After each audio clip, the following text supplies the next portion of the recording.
Who was Bick Bickerson? To some, simply the last in a long line of bumbling, stupid fat Americans. To others, an untapped mine of original quips and creative insults.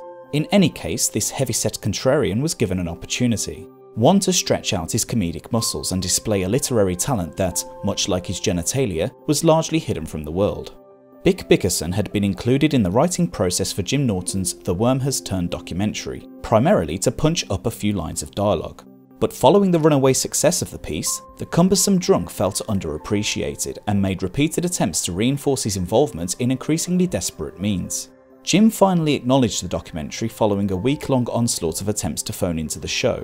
The startled Helminth had no choice but to compliment the creators, knowing anything else would risk backlash.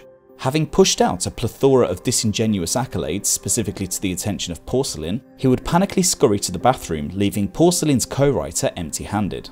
In a final fat-handed grasp at approval, Bick excitedly sent worm pervert Jim Norton the following direct message on Twitter. Hey Jimmy, I heard that you saw Porcelain's documentary. I actually co-wrote that with him, and it made my day that you would call about it.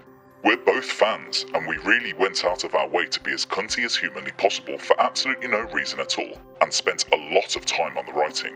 Thanks for taking it on the chin. Metaphorically, of course. I really mean it. You guys were really funny. Of course, I felt it was cunty, but I cannot deny funny. You guys are great writers. Keep up the cunty good work. I do look forward to seeing who's next.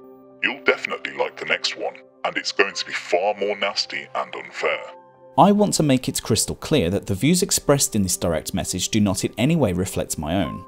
I am not a fan of Jim Norton in his current form, nor was this documentary some sort of inclusive goof for Jim to enjoy. The documentary outlined a history of disturbing behaviour, and the feelings expressed by myself during the creation of The Worm Has Turned were fundamentally that of repugnance and deep loathing.